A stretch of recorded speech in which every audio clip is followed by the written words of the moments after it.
আসসালামু আলাইকুম, কেমন আছেন সবাই? একটা বিষয় শেয়ার করার জন্য আপনাদের মাঝে আমরা আসলাম।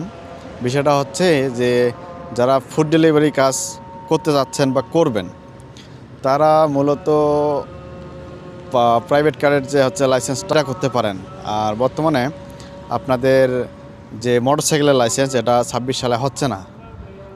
আপনাদের করতে হলে প্রাইভেট কারে, আর না হলে আপনারা দালালের প্রলোভনে পড়িয়া যদি মোটরসাইকেল লাইসেন্স করেন বা আপনারা লাইসেন্স পাবেন না। আর আপনাদের যদি একান্তই কাজ করার ইচ্ছা থাকে, আপনারা ওই প্রাইভেট কারে লাইসেন্স করবেন।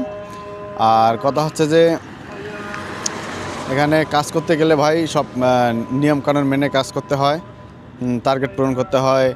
আপনাদের টার্গেট পূরণ না হলে স্যালারি আসে না, অনেক রকম সমস্যা।